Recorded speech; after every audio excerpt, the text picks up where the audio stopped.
La palabra del Señor dice de la siguiente manera: pero Dios, que es rico en misericordia, por su gran amor con que nos amó, aun estando nosotros muertos en pecados, nos dio vida juntamente con Cristo.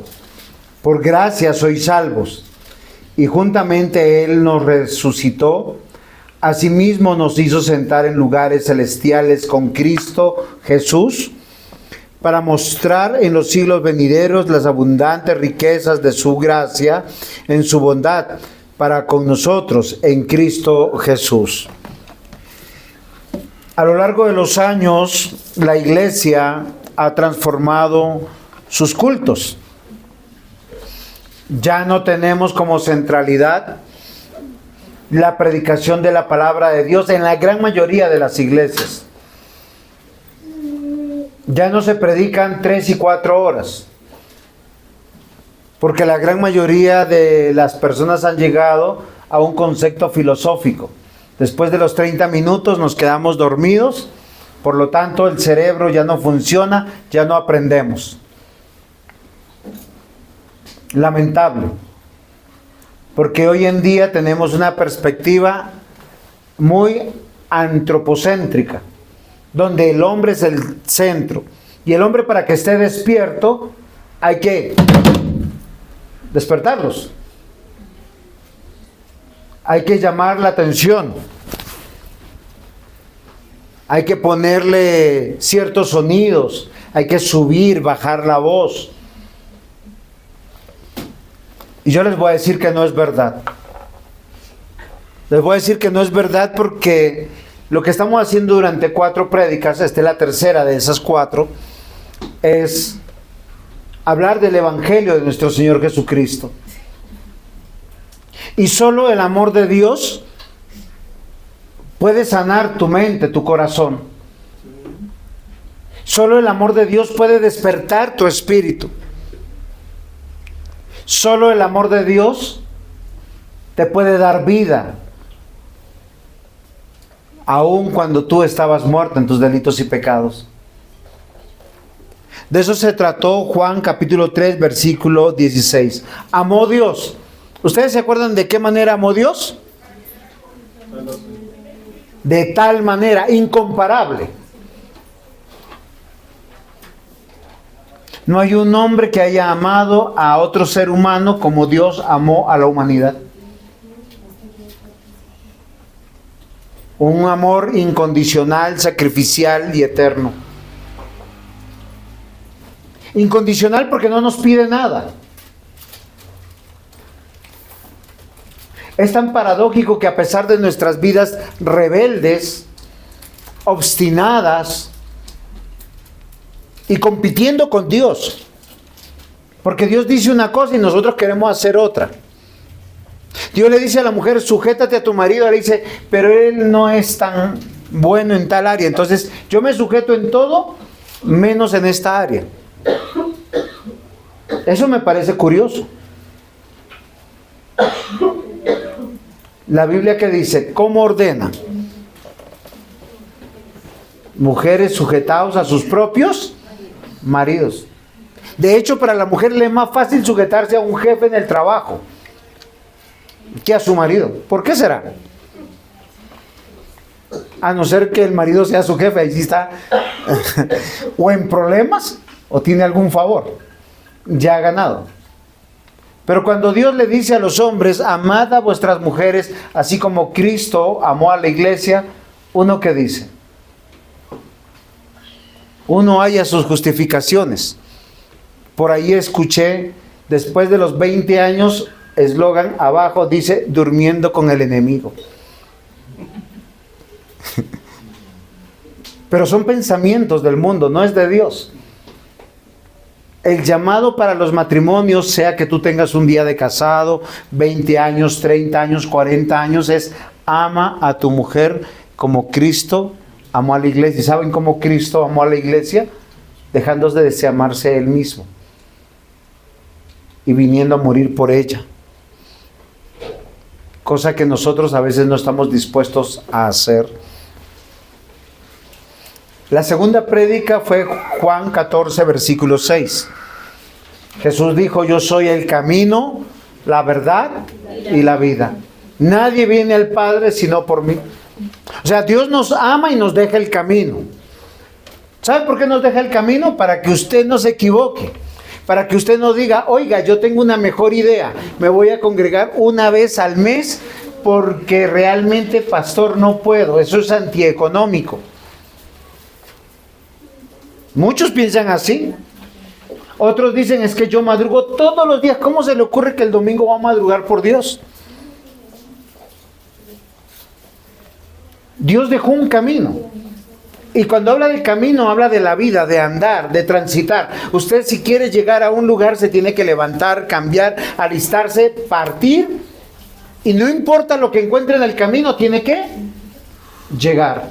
¿Y saben cuál es el destino? La presencia de Dios. Ese es el camino. El camino es Jesús. Jesús nos mostró. Él vino del cielo, estuvo en esta tierra, ascendió al cielo y de ahí vendrá para llevarnos y estar con Él. La buena noticia es que estaremos en la casa del Padre, en la presencia del Padre, con Cristo. ¿Sí me comprende? Y Él dijo: yo soy también la verdad. Todo lo que Él dice no es subjetivo al tiempo. No es subjetivo al desarrollo tecnológico. Por lo tanto, su palabra no es anacrónica. Y me temo que es una palabra difícil de entender. El anacronismo es cuando algo está fuera de época. ¿No le han escuchado a los jóvenes diciendo: papá, lo que pasa que así no era en tus tiempos, los tiempos han cambiado? Antiguamente, ¿cómo eran los tiempos? Yo me acuerdo que antiguamente yo no podía contestarle a mi papá. No podía llegar un minuto tarde. Yo me acuerdo que una vez yo llegué tarde y él estaba, cuando yo lo vi a lo lejos, estaba sentado en la puerta con la correa puesto en sus piernas. ¿Y saben qué yo dije? No llego. Y no llegué. ¿Saben qué pasó? Voy a madrugar temprano, él va a estar durmiendo. Mentira, ese señor estaba 6 de la mañana, estaba ahí en la puerta con la correa. Y estaba en la puerta de la calle.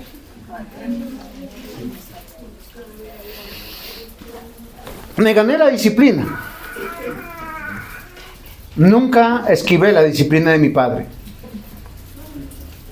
Yo siempre pensé que tenía que honrar a mi padre y los tiempos no han cambiado. Amados hermanos, es la verdad de Dios. ¿Qué dice la Biblia? Padres, eduquen a sus hijos en la disciplina y la amonestación del Señor. Y muchos padres quieren ser amigos de sus hijos. Eso va en contravía de todo plan de Dios. Queridos hermanos, los tiempos no han cambiado. Los hijos siempre serán hijos. El día que usted se convierte en amigo de sus hijos, su hijo quedó huérfano. Un hijo, así tenga 50 años, necesita un padre. Así uno tenga 70, ojalá tuviera a su padre. No puedes pretender ser amigo de tus hijos. Es antinatural.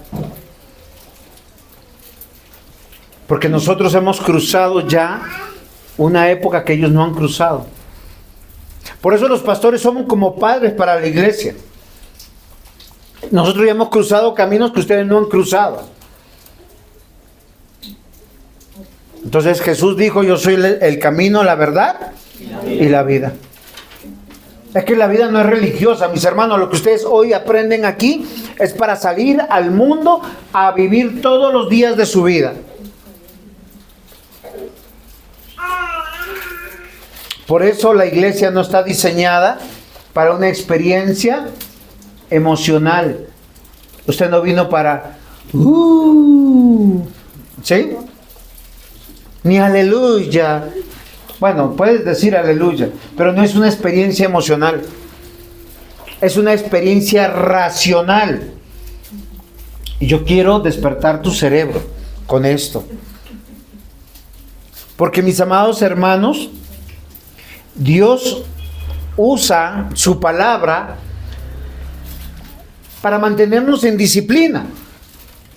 Hay algunos que piensan, oiga, a ese hermano le va mal en la vida, Dios lo está disciplinando. Yo no sé si a usted le ha pasado, ¿no? Le pasó algo malo, ay, es porque dejé de ir a la iglesia. Entonces llegó la disciplina de Dios. Dios ha sido paciente y ahora me disciplinó. No, o si no, a uno le llega una buena enfermedad. No, es que yo he sido mal padre o mal esposo. Dios me disciplinó. Eso era lo que pensaban los amigos de Job. Queridos hermanos, por doctrina, como decía nuestro hermano Yanli, diácono Yanli, a los niños, hemos aprendido que somos pecadores, pero lo hemos olvidado. Nosotros pensamos que los cristianos, los que estamos aquí, estamos más cerquita de Dios y que tenemos inmunidad para muchas cosas, sobre todo para llegar temprano al culto. A pesar de todo, a veces pensamos que la sabemos toda. Pero ¿qué dice la Biblia? Que somos pecadores. A eso acúñale la siguiente palabra, que somos hijos de Dios. Y la Biblia dice que Dios a todo aquel que recibe como hijo, lo disciplina. Y si es muy terco, lo azota. O sea, si usted sabiendo hacer lo bueno no lo hace, pues ¿qué tiene que hacer? Es como el hijo, ¿no? Primera llega tarde, uno le habla, segunda vez llega tarde, uno le sigue hablando, a veces tercera, cuarta, décima, pero llega un momento en que uno le dice, hasta aquí llegaste. Y ese hijo ahí cuando dice, ay, mi papá es malo, es bravo. Pero no, y Dios es igual. Entonces, somos pecadores, ¿y qué más dice? Somos hijos de Dios. Que somos hijos de Dios. Ahora, solo póngale lógica a eso. Si somos pecadores e hijos de Dios, siempre estamos en disciplina. Por tanto, ¿qué es la disciplina? Sáquese de su cabeza la disciplina castigo. Hay consecuencias naturales de la vida. Se las pongo de este tamaño. Uno llega a cierta edad y a uno no le duele una muela. Uno salta, corre, se esfuerza, va a trabajar, va a estudiar, va a jugar y no le duele nada, si acaso le da gripa. Pero llega a otra parte de la edad que uno se va a levantar, no hizo nada, durmió 8 horas y le duele los pies para levantarse. O dice, ay, mi cintura. Y uno dice, ¿qué pasó? Se fue la juventud. Se fue la juventud. Y eso nos pasa a todos, es parte de la vida natural. ¿Por qué ustedes ven disciplina donde no deben ver disciplina muchas veces? O ven prueba donde a veces dicen, hay escasez, estoy en prueba. No, a veces la prueba es la abundancia. Dios te bendice, te da mucho trabajo, te da muchos ingresos y tú, pastor, este fin de semana me voy de vacaciones con mi familia porque hace 6 meses no salgo. Y mientras más plata tenga, más pronto son las vacaciones.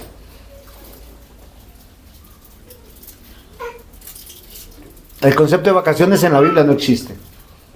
¿A dónde yo quiero ir? Yo quiero convencerles de algo, que somos pecadores, que somos hijos y que siempre estamos en disciplina y que la palabra disciplina, ¿saben qué significa? Instrucción, corrección y entrenamiento. No es castigo. ¿Saben para quién es castigo? Para que aquel que una, otra y otra vez se le enseña, se le dice y él sigue diciendo, como el caballo o como el mulo, como dice la Escritura, queriendo hacer su voluntad. ¿Qué hace Dios? Le pone la rienda y le dice, ajá, tú querías hacer tu voluntad, entonces ahora te voy a ajustar más. Y ahí viene el castigo, pero sigue siendo un hijo. La Biblia dice, no rechace la disciplina del Señor, porque todo aquel que Dios ama lo disciplina. Si nos deja nuestro antojo, ¿qué pasaría? No estaríamos acá en la iglesia, estaríamos seguramente muy afuera. ¿Saben qué me pareció curioso? Que hablé del amor de Dios, hablé que la vida es el camino, el destino es estar con el Padre, que la verdad es su palabra, pero que nosotros tenemos que aprender a vivir la vida eterna. Pero tenemos una pequeña coyuntura: somos pecadores. Casi siempre nosotros obramos mal. Vemos a nuestros hijos pecar, a nuestro cónyuge pecar, a nuestra familia pecar. O nos unimos a su pecado o aborrecemos su pecado. Esa es la reacción más natural que hay en la iglesia. ¿Y saben qué olvidamos? Que la vida cristiana está en las manos de Dios. Por eso, yo quiero que nosotros analicemos una palabra con la cual yo comencé la lectura de mi versículo. ¿Ustedes se acuerdan cuál fue?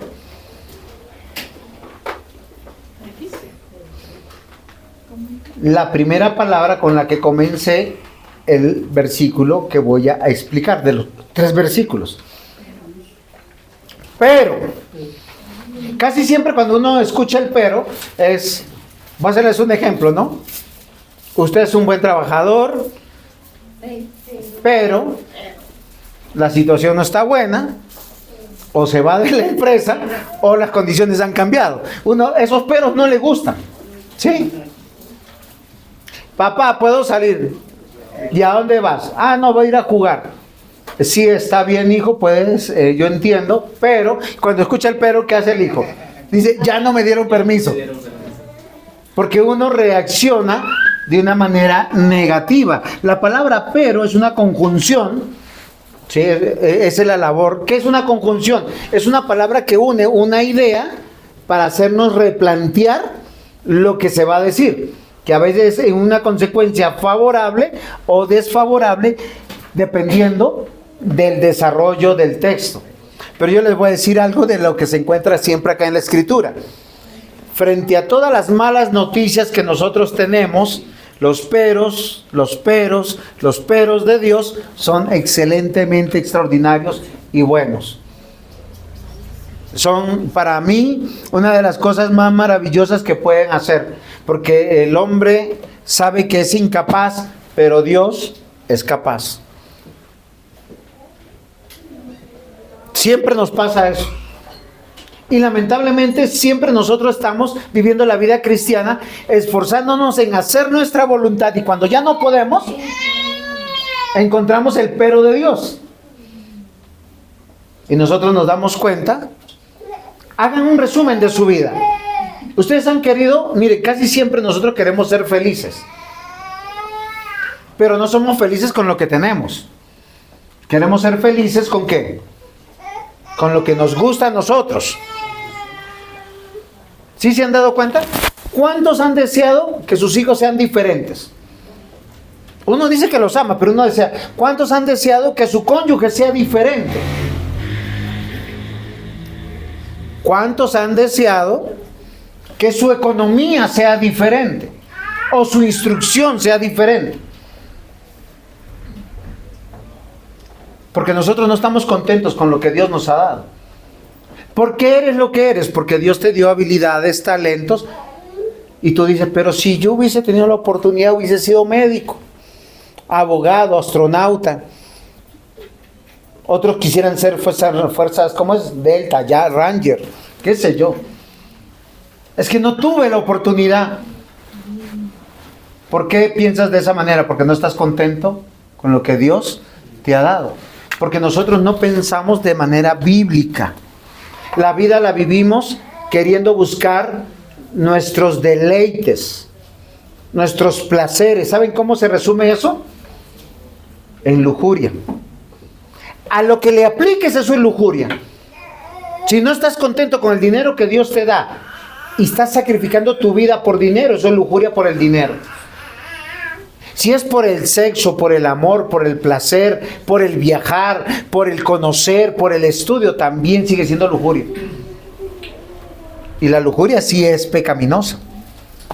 Por eso hoy yo les quiero ayudar, para entrar en la última parte del Evangelio, entender cómo tenemos que vivir el Evangelio, poniendo puestos los ojos en Jesús.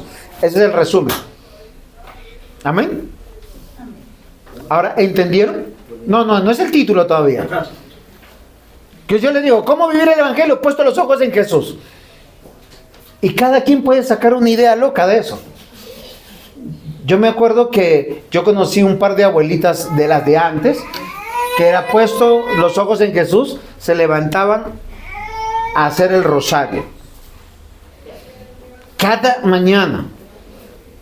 Viejitas de esas que amaban hacer su procesión de fe. Y oraban por cada uno de sus hijos, nietos, bisnietos, lo que tuvieran. Gatos y perros incluidos.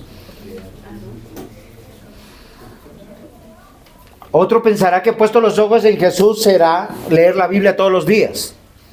Otros pensarán que será cantar o invocar el nombre de Dios. Pero yo quiero que nosotros pensemos cómo es correctamente vivir el Evangelio. Y siempre que tú veas tu vida, escúchenme bien lo que yo voy a decir, para que tú puedas tener el amor, el gozo y la paz que da el Espíritu Santo. Siempre que veas tu vida, tú vas a comenzar con un pero. Ese es el título de mi predicación, pero, 3 puntos. Porque eso te hace hacer un alto. Ese es el pero de Dios. ¿Por qué me pasó esto? No saques ninguna conclusión. Vea el pero de Dios. Pero. Y no va a ser negativo, va a ser súper positivo. Y no soy positivista. Ustedes saben que yo no soy positivista. Yo soy realista, cristiano, evangélico, y me encanta la palabra de Dios. Y encontré en estos versículos la esperanza de vivir todos los días puesto los ojos en Jesús, puesto los ojos en el Evangelio, puesto los ojos en la verdad de Dios. Voy a volver a leer los versículos para que me comprendan. Efesios capítulo 2, abran sus Biblias para que no se vayan a quedar dormidos. Pues mira, el ejercicio de eso es despierta y van a leer conmigo en silencio en sus Biblias. Sí, tienen Efesios capítulo 2, versículo 4, ahí en adelante, dice, pero Dios, que es rico en misericordia, por su gran amor con que nos amó, aun estando nosotros muertos en pecados, nos dio vida juntamente con Cristo. Por gracia sois salvos. Y juntamente con Él nos resucitó, asimismo nos hizo sentar en los lugares celestiales con Cristo Jesús, para mostrar en los siglos venideros las abundantes riquezas de su gracia, en su bondad para con nosotros en Cristo Jesús. Dios te quiere convencer que tú tienes que ser de fe, que tú le tienes que creer a Dios. Y creer a Dios es creer en Dios, o creerle a Dios. Satanás, ¿qué quiere hacer? Destruir tu fe. Convencerte que tú eres tan malo que Dios hoy te está castigando, que te hicieron que te robaran, que te... Miren, queridos hermanos, a veces nos roban porque nosotros damos papaya. Yo aprendí a que no me robaran con las tarjetas y me compré esta carterita. Es en serio. No tiene nada de raro. Solo que esta carterita no deja que ningún dispositivo electrónico lea mis tarjetas. Y la mantengo aquí. Porque a mí me robaron de esa manera. Me acercaron un datáfono. No me robaron mucho, pero me robaron. ¿No les ha pasado a ustedes? ¿Pero por qué nos pasa? Porque hay pecadores, hay malos, y hay personas que no se cuidan. Somos inocentes de esas cosas. No siempre tienes que ver, ay, Dios me está castigando. Entonces, si te está pasando algo malo, tú vas al pero de Dios. Pero, 3 puntos. ¿Por qué se ponen 3 puntos de acuerdo a la gramática? Son 3 puntos suspensivos. Termina la palabra 1 punto, 2 puntos, 3 puntos. Ahí que te está diciendo la gramática. Relájate y ahora piensa. Haz un alto y seguimos. Punto 1, no olvidar. Ese es el punto 1 mío, ¿no? No olvidar. Siempre tenemos que recordar. Y básicamente lo que yo quiero que recuerden es que somos pecadores y que somos hijos de Dios. Porque este pero no está en el aire, está dentro de una carta, en el desarrollo de un texto. Y dice el capítulo 2, versículo 1, y Él os dio vida a vosotros. ¿Qué significa eso? Que Pablo por el Espíritu Santo le está hablando a la iglesia, así como yo les estoy hablando a ustedes. Miren, queridos hermanos, acá en esta iglesia, Éfeso ya llevaba varios años de estar funcionando. Tenía ancianos, tenía pastores, tenía creyentes de varios años. Posiblemente también creyentes que habían creído, ay, hoy creo en Cristo, amén, mis pecados son perdonados, estoy en paz. Pero todos los creyentes tienen una labor, es confiar y poner los ojos en Jesús. Eso es vivir el Evangelio. No importa lo que estemos viviendo. Y Pablo le predica a través de una carta a los de Éfeso y él les hace recordar en un ejercicio. Oiga, ustedes en otro momento no eran lo que hoy ustedes son. ¿O no es así? Dice, Él los dio vida a vosotros cuando estabais muertos. O sea, acá ustedes son una parranda de resucitados. Espero que seamos todos. O somos, sí, está bien.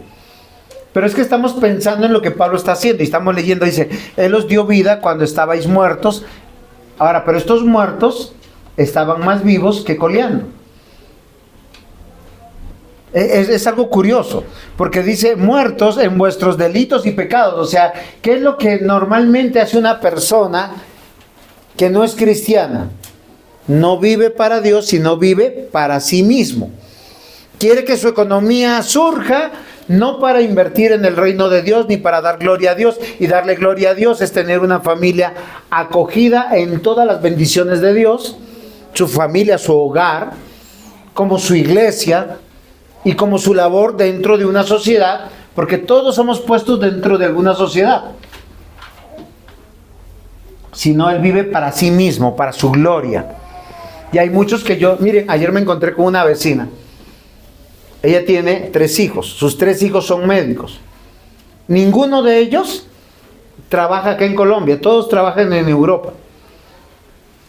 Y yo no conocía, de sus 3 hijos, conozco a 2, a sus 2 hijos varones, y no conocía a su hija. Y está de vacaciones acá. Vecino, mi hija, la doctora, es cirujana. Una muchachita delgadita, chiquitica. Uno si se cruza con ella no sabe quién es. Pero esa mamá se sentía súper orgullosa. La gloria de esa mamá es su hija y la profesión de su hija. Siempre, es mi vecina, acá más adelantico, de pronto alguna vez viene y la conoce. Ella riega sus plantas, lava, limpia, tiene una buena vida, así humana. Pero ella siempre me habla de sus hijos. Y es una muchacha muy inteligente. Mucho gusto conocerla. Pero la gloria de esa niña, de lo que es esa niña, es su madre. Nosotros no vivimos de esa manera. Cualquier cosa que usted haga para su gloria será pecado delante de Dios. Cualquier cosa. Porque nosotros tenemos que sentirnos orgullosos de nuestros hijos cuando ellos logran cosas, pero las pueden poner al servicio de Dios. Porque si no están al servicio de Dios, están en contra del reino de Dios. ¿O no es así? ¿Qué importa llegar al infierno con $5,000 que con $1? ¿O importa? El infierno es el infierno. Al cielo solo se llega con un solo camino, es Cristo. Bajo la gracia de Dios, bajo la verdad de Dios. Y la vida eterna es gratuita. Y Efesios nos dice que todos nosotros estábamos muertos en nuestros delitos y pecados, en los cuales anduvimos en otro tiempo. ¿Quiénes anduvieron en ese tiempo? Todos los que hoy creemos en Cristo. Lamentablemente nosotros somos cazadores de brujas. Eso no es de Hollywood, eso somos nosotros. Nosotros estamos buscando quién está en pecado dentro de la iglesia. Y si le está pasando algo malo, ¿sabe qué pensamos? Está en disciplina de Dios. Yo sabía que algún día la disciplina de Dios le iba a alcanzar. ¿No han pensado así alguna vez? Tienen que arrepentirse. Porque todo hijo de Dios es pecador y por tanto estamos en la disciplina de Dios. Y la disciplina no es algo malo. La disciplina es algo bueno. Es instrucción, corrección y entrenamiento. Miren, ¿hasta cuándo nos vamos a entrenar a estar en culto? Hasta que venga el Señor. O sea, hasta que muramos. Si usted muere de 15 años, no importa. Fueron 15 años y nació en la iglesia cristiana. ¿Y si muere de 80? ¿O de 90? ¿Por qué? Porque estamos siendo entrenados para adorar a Dios, para tener una relación con Dios. Y yo quiero que recordemos que siempre debemos olvidar que antes de estar aquí, bajo el favor de Dios, estábamos en una condición desfavorable. Que cualquier cosa que nos pase en la vida, siempre es para bien. Usted no se sienta salado. ¿Sí se han dado cuenta que los que se sienten así con una mala suerte, es que este año ha sido un año de perros? No me ha ido bien. Oiga, pero ¿qué es bien? ¿Hay alguno que le falte la fe en Cristo aquí? ¿Todos creen en Cristo? Amén, son bendecidos. ¿Por qué no están agradecidos con eso? Con sustento y abrigo tengan contentamiento. A veces tenemos tantas personas que nos aman y nos sentimos aburridos en casa. Aburridos con los hijos, aburridos con el cónyuge, simplemente porque no nos ama a nuestra manera. Recuerden, no es su gloria, es la gloria de Dios. Buscamos que nuestro padre, nuestra madre, nuestros hijos, nuestro cónyuge ame a Dios sobre todas las cosas. ¿Amén? Amén. Eso implica tu persona.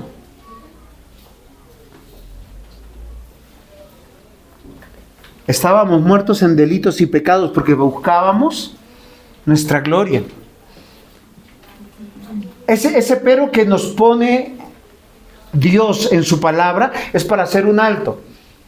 Antes tu condición era, estabas justamente beneficiado con un lugar VIP en el infierno. Bueno, yo no sé si habrá un lugar VIP allá. Creo que todos van a recibir VIP allá porque es la ira de Dios sobre ellos. Pero Dios tuvo misericordia de ti.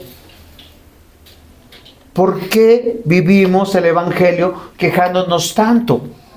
Nos quejamos de nuestros hijos, nos quejamos del cónyuge, nos quejamos de la economía, nos quejamos de la salud, nos quejamos de esta vida.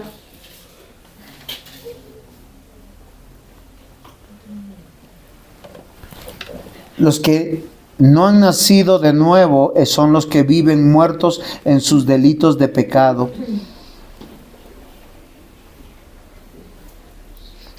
El reino de las tinieblas no es hollywoodense. Me tocó buscar la transcripción de esa palabra. Me explico. Todos los que nos gusta ver series y películas, ¿cómo te presentan al diablo? Horrible. Y a los demonios, parecidos al diablo. La Biblia dice que estando muertos en nuestros delitos y pecados, o sea, alguien que no le gusta la iglesia, no le gusta la palabra, es una persona horrible, porque es enemiga de Dios y de Cristo. No importa si es buen padre, buen hijo, buen vecino, buen ciudadano, no importa si le está yendo súper bien en la vida, no importa si es Bill Gates y tiene una fortuna incalculable. El reino de las tinieblas no es hollywoodense, está conformado por todos los no cristianos, calificados en este texto de esta manera. Dicen, los cuales anduvisteis en otro tiempo, siguiendo la corriente de este mundo, conforme al príncipe de la potestad del aire, el espíritu que opera en los hijos de desobediencia. Todos los que tenemos amigos no cristianos, somos amigos de pequeños diablos, que no tienen cachos y colas, que no son horribles, es verdad. Pero acá dice eso. Dice, entre los cuales también nosotros vivimos en otro tiempo. No olviden qué es ser no cristiano. Dice aquí, en los deseos de nuestra carne. ¿Saben por qué somos tan insatisfechos del cónyuge? Porque los deseos de la carne no se pueden aplacar. Porque somos... Miren, tenemos un televisor en la casa, vamos al centro comercial y nos presentan pantalla plana triple K. Y uno dice, el mío es 2K. Ya no es bonito. ¿A qué apelaron? A la carne, a tu codicia.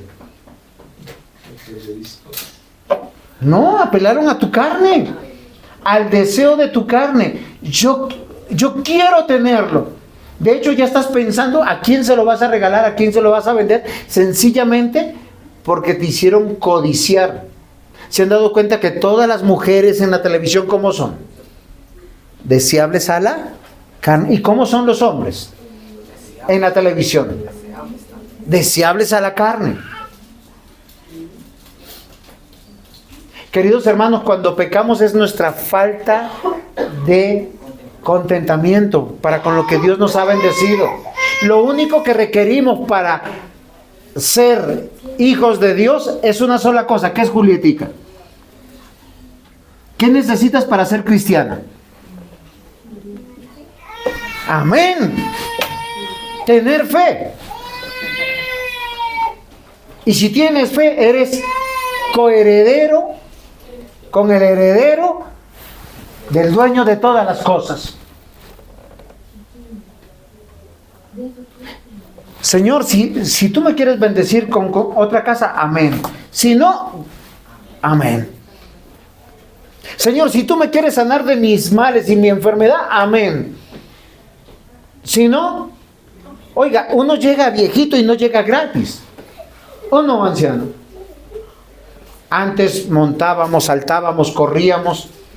Yo me acuerdo que era de los que había un tobogán, corra al tobogán y yo ojalá hiciera cualquier pirueta. Mi esposa me conoció de que yo ponía a 2, 3 personas y yo saltaba a la piscina. Y un día un pastor me dijo, ese pastor murió en estos días, el viernes. Hace 33 años, hace 30 años, cuando tenía 33 años, él hizo una pirueta en la piscina y se rompió la C3 y la C4. Y quedó cuadrapléjico.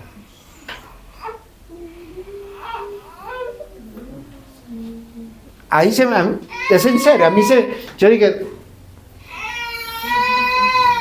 yo les quiero decir, no olvidemos, somos de carne. Amados hermanos, no olviden, somos pecadores. Nosotros conocemos el pecado. ¿Cómo? Cuando estamos viviendo con los deseos de la carne. ¿Por qué nos entristecemos muchas veces o caemos en depresión? Es que nadie me quiere. Ay, pastor, es que... ¿Y tienes fe? Sí, pastor, te amo Dios. No, pero es que yo quiero que mis amigos, mis amigas, el vecino, la vecina, qué sé yo, el gato. ¿Por qué tenemos mascotas? Porque queremos que nos amen a pesar de lo que somos malos.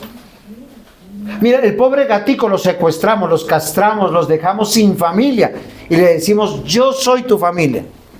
Igual pasa con los perritos. Y le hagamos lo que le hagamos al pobre animalito, él estará ahí con nosotros, porque de su supervivencia depende de nosotros. No pienses que él te ama gratis. ¿Quién le da la comida? ¿Quién le da el medicamento? ¿Quién le da la dormida? Entonces el perrito es perrito y el gato es gato, y tú dices, es que él me ama.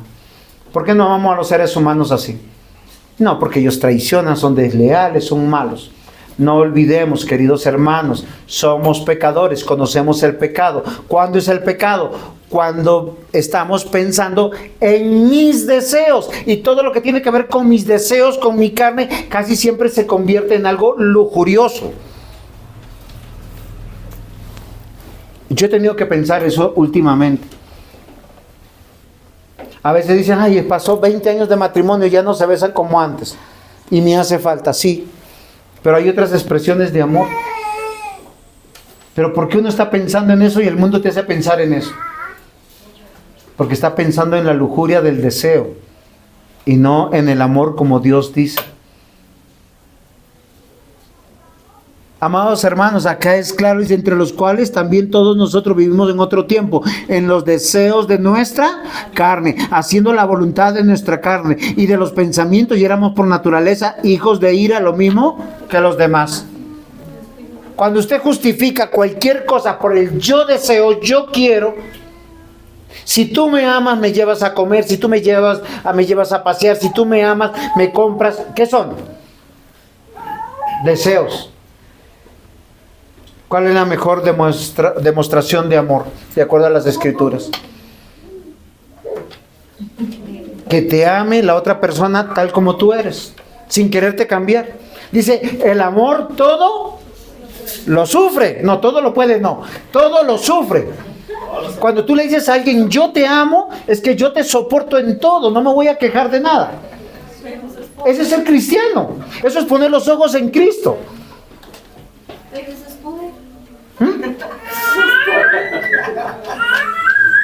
Ese es el obrar de Dios. Por eso yo les digo, miren, pero, o sea, uno mira la vida y dice, Señor, es que ya no puedo, me cansé. Ya no voy un paso más. Ese hijo no cambia, ese esposo no cambia, esa esposa no cambia, esos cristianos en esta iglesia no cambian. Y yo tengo que decir, pero, no olvido, estoy tratando con pecadores que son hijos de Dios y están en disciplina. ¿Qué es disciplina? No es castigo, mis hermanos, es instrucción. ¿Cómo se instruyen? Con la palabra. ¿Cómo son corregidos? Con la palabra. ¿Cómo son entrenados? Con la palabra. Ay, pastor, hay que predicar más poquito. Instruidos, corregidos, entrenados. ¿Cuánto tiempo lleva todo eso? Toda la vida. Entonces no olvidemos. Y siempre que queremos saber si estamos pecando o no, piensa, ¿lo deseas mucho? Porque cuando tú deseas mucho, te quita la gratitud, te quita el contentamiento, no eres feliz con lo que Dios te dio. ¿Quién no se ve al espejo? Gordito, trigueñito, medio pelón. No, hay otros que están más pelados que yo. Pero tenemos que querernos porque Dios nos... Miren, lo único que requerimos para ser felices es la fe en Cristo Jesús. Todo el resto es circunstancial. Así se vive el Evangelio. Haz un alto en tu vida. Sé agradecido con Dios. Dios te salvó y te perdonó todos tus pecados.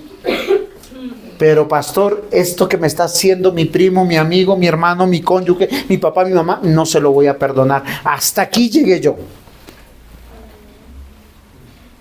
No es en serio. Y le juro por Diosito que no. Antes son cristianos. Punto 2, recordar. Miren, poner los ojos en Jesús es poner los ojos en Dios. La Biblia dice que sin fe no podemos agradar a Dios. Hebreos 11:6. ¿Y qué es la fe? Es la certeza de lo que se espera, la convicción de lo que no se ve. Entonces yo tengo que saber quién es Dios, quién es mi Dios, quién es mi papito Dios. Estos mismos versículos me responden. Dice, pero, o sea, miren, el pero entró acá. ¿Cuál es la mala noticia? Todos nosotros éramos pecadores, estábamos muertos en nuestros delitos y pecados. ¿Cómo lo sabíamos? Vivíamos en los deseos de nuestra carne, hacíamos como... Miren, hay algo que se identifica en el no cristiano. Su opinión vale. Su opinión vale. Y lo que opino yo, lo que pienso yo... No, es que Dios siempre tiene un plan muchísimo mejor. Usted se imagina si cada uno de nosotros, antes de ser fecundados, hubiésemos pedido cómo ser. Posiblemente los padres que teníamos no nos servían. ¿Sí? Yo para ser trigueño, mi papá escogió una mamá trigueña, porque mi papá es blanco. Lo trigueño tuve que sacarlo a alguien. No fue a la vecina, fue a mi mamá, la que me llevó en el vientre. Mis características. es de papá y de mamá. No pueden ser de otra persona. Pero todos nosotros, ¿cómo vivimos? Descontentos con lo que somos y dispuestos a cambiar. Yo creo que muchos llegarán al cielo y cuando Dios les devuelva la nariz que tenían, el tamaño de senos que tenían, la cintura que tenían, no se van a reconocer.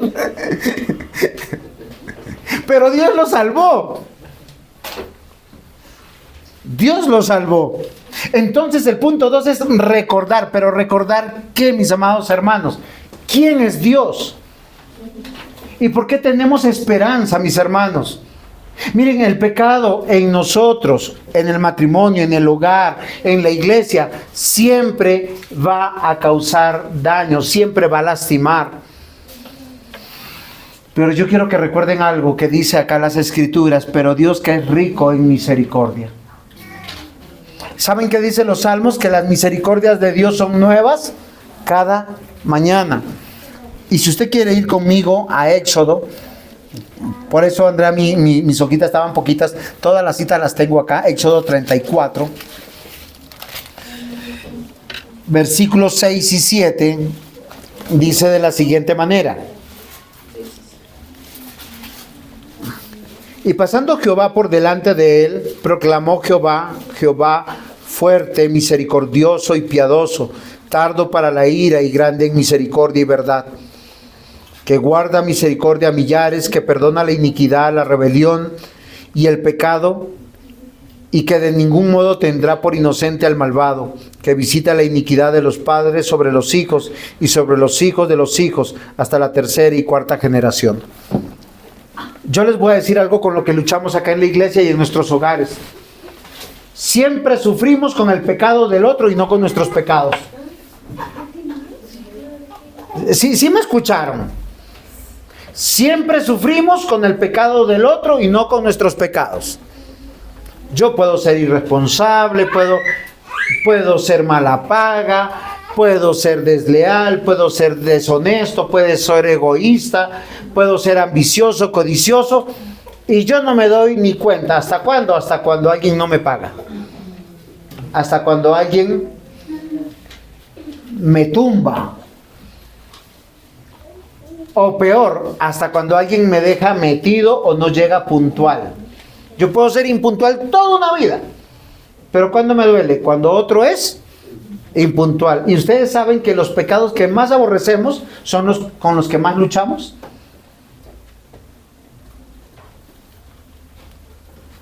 Y usted tiene que hacer un pero, o sea, un alto en su vida y recordar: si su esposo, su esposa, sus hijos, su padre, su madre, su prójimo que está sentado al lado suyo, al frente o atrás, cree en Cristo, Dios tuvo misericordia de esa persona. Y acá que dice en este texto de Éxodo 34, versículo 6, que el Señor es misericordioso y piadoso, tardo para la ira y grande en misericordia y verdad. Pero no lo pienses para con el vecino. Piensa que en tu vida siempre Dios te está mirando con misericordia. Si Dios ha tenido misericordia de ti, ¿por qué no tiene misericordia del otro? ¿Por qué sufre por los pecados del otro? ¿Ustedes saben por qué sufrimos por los pecados del otro? Porque el pecado del otro nos lastima. ¿Qué nos lastima? Nuestro ego, nuestro yo, nuestro deseo. Yo deseo que me ame solo a mí. Yo quiero que sea solo exclusivo para mí. ¿Cuántas esposas sufren porque el hijo ama a la mamá y al papá o al hermano más que a la esposa, y en vacaciones arranca y se va a donde ellos? Ahora, el deber del esposo es estar con la esposa, pero él lo tiene que comprender por la verdad de Dios, por su crecimiento en fe. ¿Pero usted por qué sufre? ¿Por el pecado del otro? ¿Y qué olvida ahí?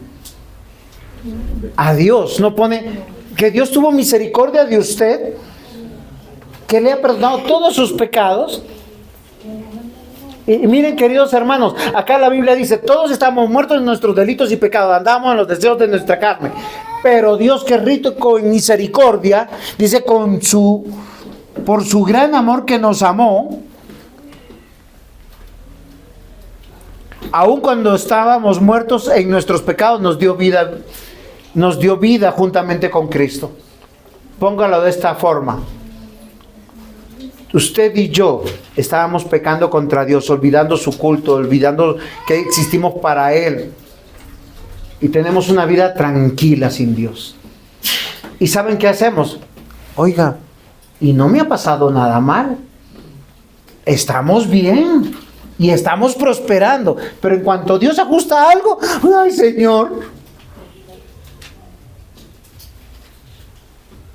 Oiga, cada día de nuestra existencia, desde que nacemos hasta que morimos, los hijos de Dios hemos visto la misericordia de Dios. Miren, queridos hermanos, mi vida para mí es eso. Porque cuando tenía 4 meses en el vientre de mi madre me quiso matar a mí y ella morirse también. Yo no me imagino como feto, allá con el veneno que ella tomó, yo que estaría sintiendo, ¿no? Huela, huela. O no sé si eran los calambres. A mi mamá la encontraron botando espuma por la boca. Y todo hijo sufre lo que sufre su mamá. Y yo he visto la misericordia de Dios. Cómo me ha guardado, cómo me ha protegido, cómo ha enrutado mi vida y me ha quitado cosas que me han dolido.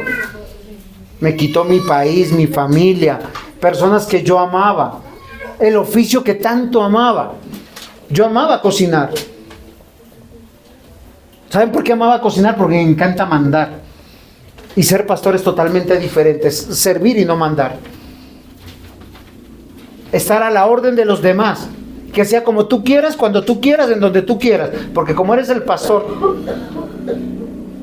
Pero cuando tú eres chef de cocina, acá se hace lo que yo quiero, a mi manera y como a mí me gusta. Y el Señor me dijo, yo te doy el don, pero no vas a cocinar por plata, vas a cocinar porque ames a tu familia. Y he visto la misericordia de Dios todos los días de mi vida. Ustedes ven la misericordia de Dios para estar llenos de amor, de gozo y de paz, de contentamiento, porque en esa disciplina el Señor nos quiere instruir, en esa disciplina nos quiere corregir, en esa disciplina nos quiere entrenar. Y comienza con los más cercanos. ¿Quién es el más cercano suyo? La que duerme con usted. Rótulo abajo, hija de Dios, amada por Dios. Saque ese que es durmiendo con el enemigo. Eso es del mundo. Los siguientes más cercanos que duermen de nosotros son los hijos, si los tenemos. Y los más cercanos son después la iglesia. Y en todos tenemos que ver la misericordia de Dios.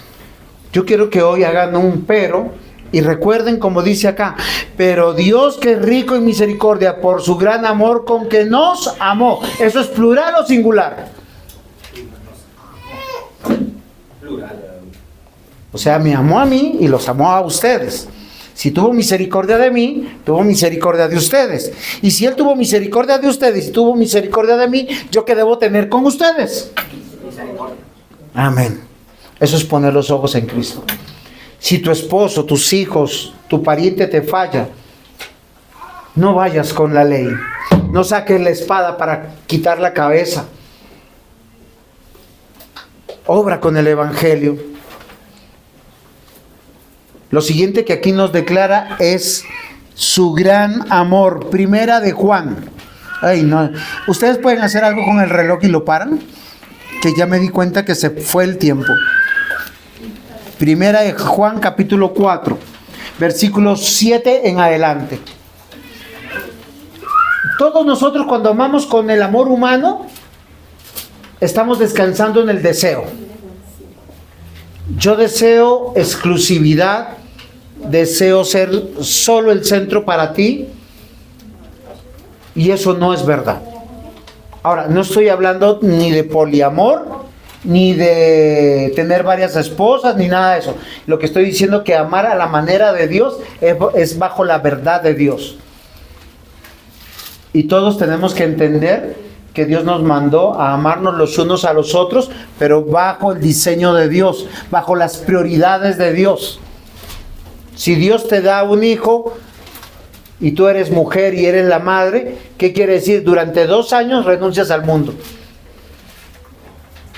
Porque ese hijo depende totalmente de ti. Ese es el encargo que Dios te dio a ti.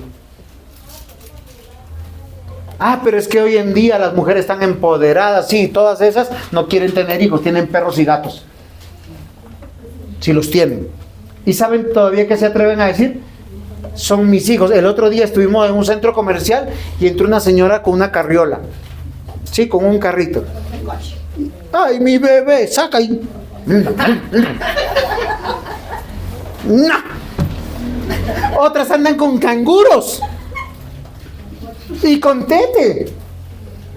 Es que ya son 2 horas, el bebé tiene hambre.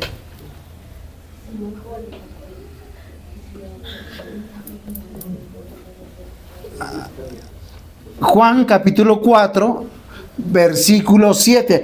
Amados, Primera de Juan, capítulo 4, Primera de Juan, no Juan 4, sino Primera de Juan, capítulo 4, versículo 7. Amados, amémonos unos a otros, porque el amor es de Dios. O sea, el amor no lo inventó el hombre, el ser humano no lo inventó. Porque cuando usted ama con deseo, usted quiere ser el centro de todo. Y cuando no es así, se le alborota el avispero. Amados, amemos unos a otros, porque el amor es de Dios. Todo aquel que ama es nacido de Dios y conoce a Dios. El que no ama no ha conocido a Dios, porque Dios es amor. Ahora, solo relacione con esto. Acá dice que el que ama debe amar a la manera de Dios, no a su manera. ¿Usted ama a su hija? ¿A su hijo? ¿A su cónyuge? ¿Cómo lo tiene que amar? Si usted ama de esta manera... es que esta Biblia me juega unas pasadas. Yo buscando el texto y me olvidé que lo tengo de otra manera. Yo quiero que aprendamos. Recuerde que el que no ha conocido a Dios, ¿cómo vive? Dice acá, en los deseos de nuestra carne, haciendo la voluntad de la carne y los pensamientos de la carne. Y éramos por naturaleza hijos de ira, lo mismo que los demás. O sea, si usted ama es que yo te amo con locura, yo te deseo, te anhelo, eres mío, mi propiedad. Eso no se hace ni con los hijos, ni con las hijas, ni con el cónyuge, ni con el pastor, ni con los hermanos en la iglesia, ni con la iglesia. ¿Por qué? ¿Por qué? Porque hay que amar a la manera de Dios. Acá dice, amados, amémonos unos a otros, porque el amor es de Dios. Todo aquel que ama es nacido de Dios y conoce a Dios. El que no ama no ha conocido a Dios, porque Dios es amor. Ahora, ¿qué les quiero convencer? Si usted ama con deseo, no está amando a la manera de Dios. Entonces, usted va a ser feliz si usted está en su casa, están sus hijos, sus nietos, sus bisnietos, porque el centro, ¿quién sería? Yo por eso le digo a mis hijos, el lugar donde yo los amo es en la iglesia. Porque acá yo tengo que amar a todos los que Dios, 3 letras, amó. Y esa es la manera de Dios. Versículo 9 dice, en esto se mostró el amor de Dios para con nosotros, en que Dios envió a su Hijo unigénito al mundo para que vivamos por Él. En esto consiste el amor, no en que nosotros hayamos amado a Dios, sino que Él nos amó a nosotros y envió a su Hijo en propiciación por nuestros pecados. Amados, si Dios nos ha amado así, debemos también nosotros amarnos unos a otros. ¿Qué significa eso, pastor? Que no estamos en la cacería de los pecados de otros. Yo tengo que recordar que soy pecador, que Dios tuvo misericordia de mí, que me amó cuando estaba muerto en mis delitos y pecados. Y si yo encuentro pecado en mis hijos, en mi cónyuge, en el pastor, en el anciano, ¿qué debo hacer? Amarlo a la manera de Dios. Ay, ¿cómo, pastor? Es que Dios tuvo misericordia de él. Yo no soy juez. Yo debo de instruirlo en la palabra de Dios, orar por él, acompañarlo. Si Dios lo amó, ¿cómo sabemos que lo amó? Porque tiene fe.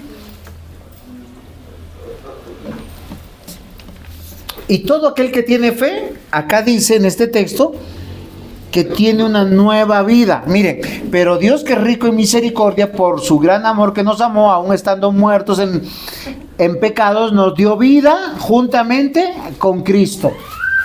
¿Qué quiere decir? Que hay indicios que está amando a Dios.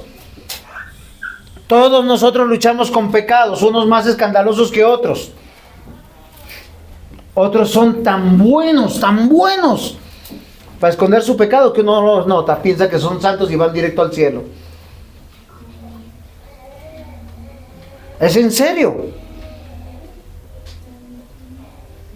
Pero no podemos engañar a Dios. 2 Corintios 5:17.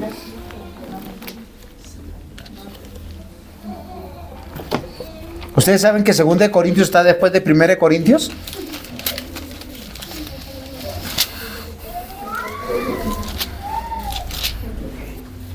Dice así: de modo que si alguno está en Cristo, nueva criatura es. Las cosas viejas pasaron, he aquí todas son hechas nuevas.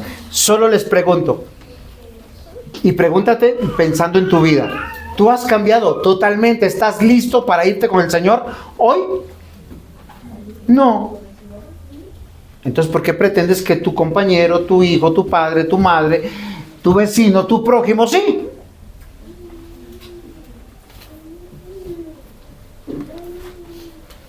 Hay que poner los ojos en Cristo. ¿Estamos avanzando? Claro que sí. ¿Entendemos la palabra de Dios? Claro que sí. ¿Queremos cambiar? Claro que sí. Suficiente. Es la realidad de haber resucitado con Cristo.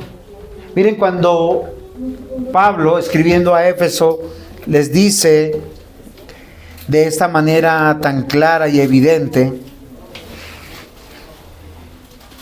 y aun estando muertos en pecados, nos dio vida con Cristo, por gracia soy salvo, juntamente con Él nos resucitó y asimismo nos hizo sentar en lugares celestiales con Cristo Jesús. ¿Sabe qué nos hace recordar de hacer un alto? Es que aunque tú no te veas en el cielo, estás en el cielo. Aunque tú no te veas así como impoluto, es una palabra fácil, ¿cierto? ¿Qué significa impoluto? ¿Sí? Porque a ver, no, es que usted es el pastor, usted es el anciano. A mí me ha dicho, no, es que mire esos ancianos o esos diáconos que... Oiga, y usted no se mira.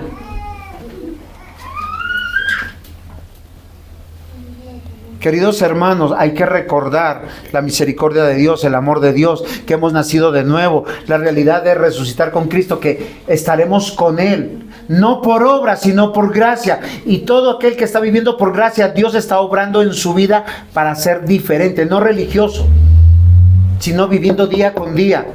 Cuando peca mi primo, mi hermano, mi cónyuge, es una oportunidad para yo ser santificado, para que salga lo mejor de mí. ¿A que no habían pensado eso?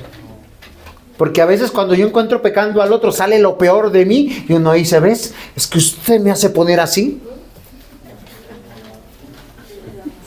Oiga, si el corazón está lleno de basura, cuando lo sacude, ¿qué sale? ¿Bendiciones?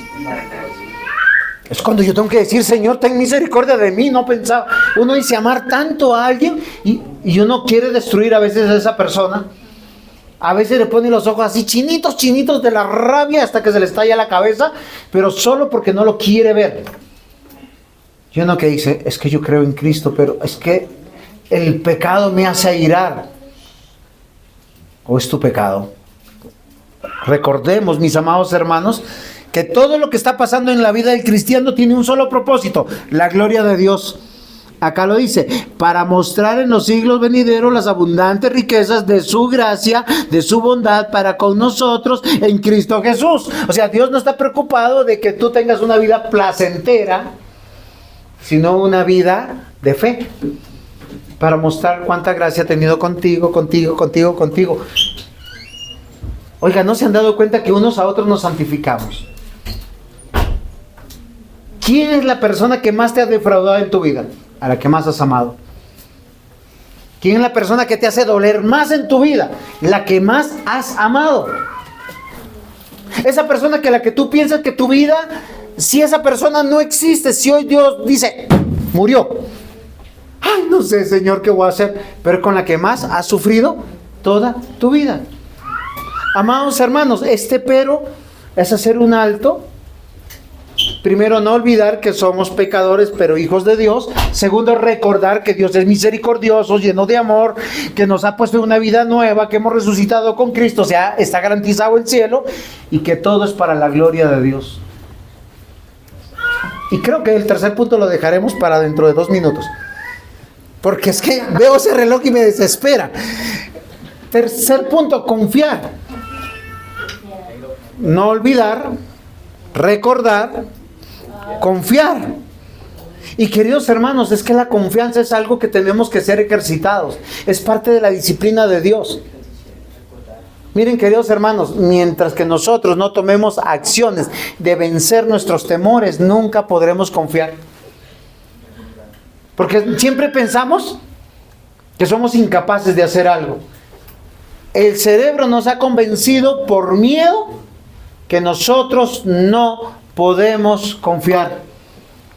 No podemos confiar en las personas, no podemos confiar en Dios, no podemos confiar en el pastor, no podemos confiar en la palabra, no podemos confiar en la iglesia. A todo le vemos defecto. Yo he escuchado mucho, no, pero es que esa es una mala traducción. Oiga, pero Dios permitió que estuviera en nuestro español de esa manera. Y sí, no es perfecta. Una cosa es decir, yo confío, y otra es vivir confiando en Dios. La palabra traducida como confianza en la Biblia literalmente significa una seguridad audaz y segura, basado en lo que Dios va a hacer. Si usted busca de Dios, crea que le hay. Y es la confianza lo que nosotros hacemos mediante la fe. Confiar es creer en Dios y creerle a Dios. ¿Qué es confianza? Creer en Dios y creerle a Dios. No hay otro método. Proverbios capítulo 3, versículos 5 al 6 dice, fíate de Jehová de todo tu corazón. ¿Hay algo en que no pueda confiar en Dios? No, es en todo. Y no te apoyes en tu propia prudencia. ¿Eso qué significa? Ay, pastor, mi opinión, no. ¿Qué voy a hacer yo con mi opinión? Bueno, vamos a pensar que esta es la opinión de Juan José Dávila Ceballos.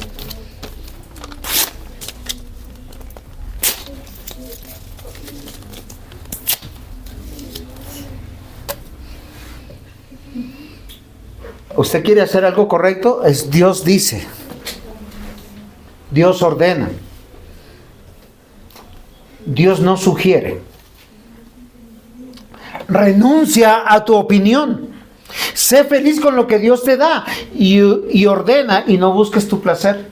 Porque cuando tú buscas tu placer, estás buscando tu propia lujuria y estás yendo en camino resbaladizo, en aguas movedizas, y puedes que te encuentres con la cabeza hasta aquí.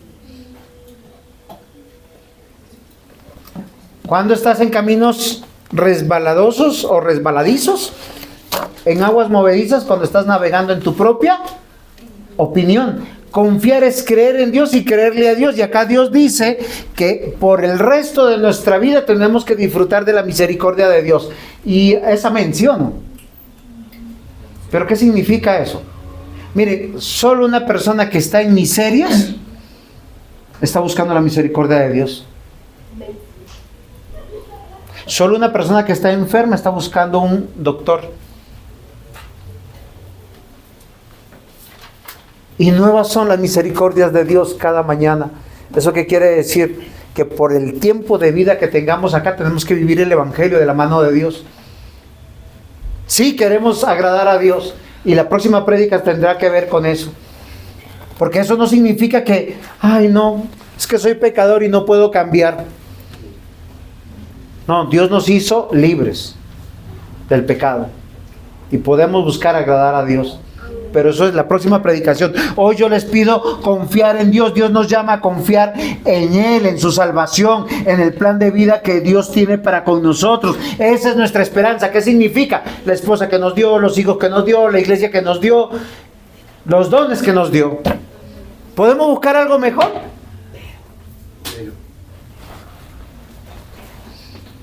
Él quiere mostrar en los siglos venideros las abundantes riquezas de su gracia. Oiga, ¿ustedes no se han puesto a pensar en esa palabra, las abundantes riquezas de su gracia? ¿Quién necesita gracia? Los sin gracia, obviamente. Los desgraciados, los que estamos luchando con el pecado. El día que yo deje de luchar con el pecado, yo no voy a querer volver a esta iglesia. Señor, estoy listo. ¿Qué hago acá con tanto pecador? Dios como muestra su gracia, mis amados hermanos. No estemos haciendo cacería de brujas, de pecados de otros. Es que lo quiero descubrir. Bueno, no significa ser irresponsable, ¿no? Yo le di permiso ayer a Juan David que fuera con sus amigos y me fui con el carro y me parqué. ¿Qué estaba haciendo? Yo quería ver qué estaba haciendo. Él tiene 15 años. Estaba en el parque jugando, tal, chévere. Lo vi charlar, lo vi jugar, lo vi descansar. Me fui tranquilo. Como padre hago mi labor. No significa ser negligente. Los cónyuges tenemos que ser responsables también. El llamado a la iglesia es confiar en Dios y es un elemento esencial de la fe. Y Dios nos llama en todas las áreas de la vida cómo actuar y cómo obrar. Por eso ese pero es, ¿cómo está tu vida? La respuesta no es, ahí vamos, pastor. ¿Saben cómo es? Como Dios quiere. ¿Y cómo Dios quiere? Que así como prospera tu alma, prospere lo demás. Eso es para todos los hijos. Si tu vida prospera más que tu alma, es un desbalance porque tú no vas a saber qué hacer con esa prosperidad. Juan David ayer me decía, no, es que yo tengo que estar ahí para mis primos para poder defenderlos. Yo le digo, pero tienes las herramientas. Estás orando, estás leyendo, estás haciendo tu devocional. Porque no es porque sea hombre y sea más grande y sea fuerte y pueda pelear. Él tiene que estar lleno de Dios para combatir en un mundo que quiere destruir a nuestros hijos, que quiere destruir nuestra fe. Todos creemos, mis amados hermanos, en el amor de Dios, que Jesús es el camino, la verdad y la vida. Pero lamentablemente a veces vivimos bajo nuestra propia opinión. Y yo les quiero decir que eso es una torpeza. Por eso hoy yo te quiero invitar a vivir bajo la gracia con la que Dios te salvó. Miren lo que dice el Salmo 4, versículo 5. Ofreced sacrificios de justicia y confiad en Dios. ¿Qué dice? Ven a la iglesia, diezma, ofrenda, pero confía en Dios. ¿Qué es confiar en Dios? Julietica, ¿qué es confiar en Dios? Creer y creerle a Dios. Si Dios lo dice, entonces mi opinadero se muere. Marcos capítulo 1, versículos 14 y 15. Después que Juan fue encarcelado, o sea, una adversidad, Jesús vino a Galilea predicando el evangelio del reino de Dios, diciendo: el tiempo se ha cumplido, el reino de Dios se ha acercado. Arrepentíos y creed en el evangelio. Queridos hermanos, si vamos a buscar pecados, busquemos los nuestros, no los de los demás. Acá la salvación es individual, aunque colectiva. Estamos tan preocupados de los pecados de los otros y olvidamos los nuestros. Romanos 11:6. Si por gracia ya no es por obras, de otra manera la gracia ya no es gracia. Y si por obras ya no es gracia, de otra manera la obra ya no es obra. ¿Me entendieron? Miren, Pablo está convenciendo a la iglesia de lo siguiente: que la salvación es por gracia y que no es Por obras. Por obras. Porque de otra manera la gracia ya no sería gracia. Y si es por obras ya no es gracia. De otra manera la obra ya no es obra. ¿Sí me entendieron? Yo les voy a decir algo que es interesante. Si usted hoy se puede resistir al pecado, mencióname un pecado cualquiera. No, un pecado. Un pecado, robar. Listo, a mí me gusta robar, yo robo, me deleito en el robo, la adrenalina se me pone a mí. Y yo dejo de robar simplemente por evitar las consecuencias. Eso ya no es gracia. Lo hice para evitar las consecuencias. ¿Cuándo es gracia? Cuando Dios obra en ti y lo puedes hacer para agradar a Dios y deleitarte en que eso le agrada a Dios. Ahora, ¿quiénes son los beneficiarios? Pues todos, porque ya no los voy a robar. ¿Sí se dan cuenta? Eso es lo que está diciendo Pablo. Frente a cualquier pecado, tú te puedes obligar a hacerlo para no lastimar a los demás. Y eso no es gracia. Hoy yo quiero que tú confíes en el Señor. Confiésale a Dios tu pecado. Dile, Señor, yo estoy luchando con este pecado puntual. Mencióneme otro pecado que no sea robar. Cualquiera. Blasfemar. Y tú dices, Señor, es que yo soy un blasfemo. Me gustan las irreverencias, me gustan las malas palabras. Soy un maldiciente, Señor.